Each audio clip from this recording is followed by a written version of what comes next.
Hello, um, welcome to this video about how to use the preparing for a difficult conversation map um, as a role play, how to do it as a role play.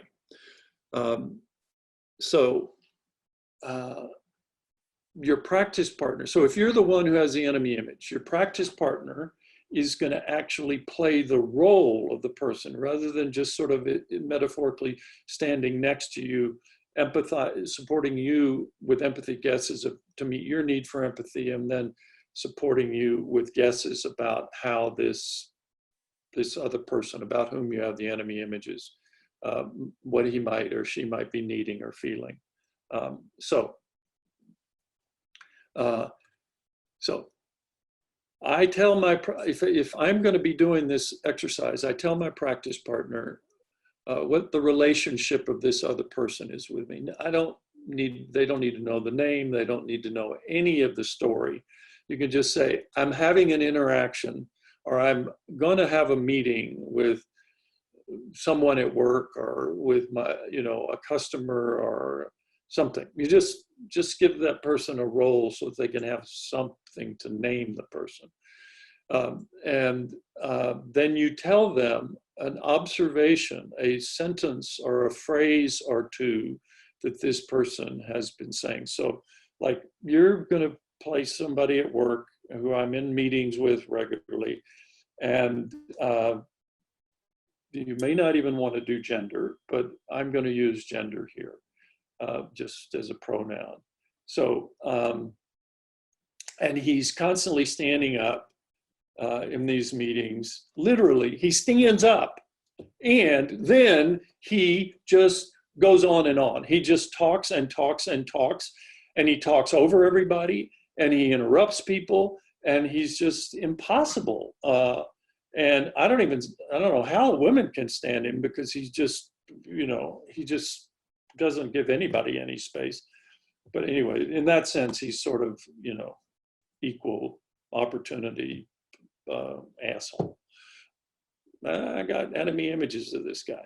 Okay, so that's what I tell my practice partner. My practice partner knows that I tend to have a pretty foul judgment vocabulary. So when I said what I said, that was trivial. That was nothing compared to what my practice partner's used to hearing. Okay, and the practice partner says, okay, if they're willing to play that role, they play that role. Okay, so then, we start a conversation. I try to, in a sense, start the practice, which we haven't gotten to yet in this course. But I start, some kind of conversation with this person, and this person is saying, is that now empathizing with me. I'm going to talk with this person like I would never talk with a person that I want to create a connection with. I'd say, you are a hog. You just stand up, you talk all the time. You're impossible the way you treat your colleagues. I'm at a loss for words how upset I am about your conduct in meetings. Okay, so instead of this person now defending, or all that we would expect a person who I had said something like that to, this person is now going to empathize. My practice partner is now going to empathize with me. So my practice partner says, yeah, so there's something about the way that I interact in meetings that really is distressing to you. Is that true? And I go, yeah, sort of like that's the minimum yes, that's true. And you get really frustrated, and you want people to be treated with more respect or consideration, something like that. Yes, that's true. And what would you like from me? So one is like, because I don't really see myself that way, but I'd like to understand, what it is that so I might be asking for what kind of you know, what observations, what is it that I have said or done, specific instances of when and who I was talking to, what we were talking about, so that I can have a real sense. But that's because I'm asking for it.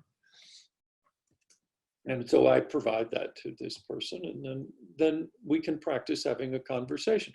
Now that probably is going to be very satisfying to me, to have this person empathize with my frustration, and typically my agitation will come down, my level of intensity will come back, and my volume will go down, and so on.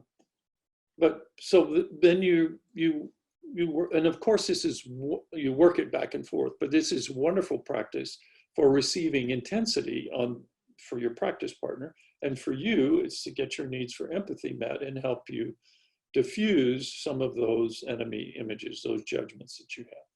Okay, then we go to step 2.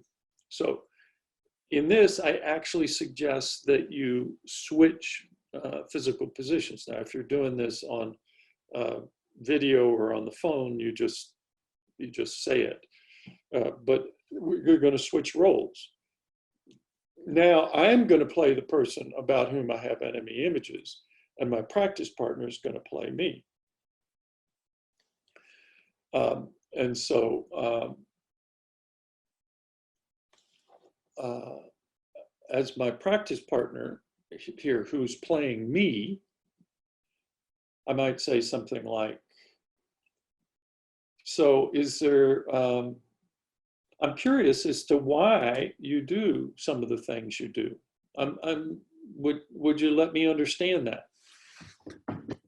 And then I, playing a person about whom I have enemy images, say, well, it's because you blah, blah, blah, blah, blah. And now this is the key insight into this example, is that now playing this other person's role, I may kind of play it over the top or whatever, but I will start trying to find reasons why I do this.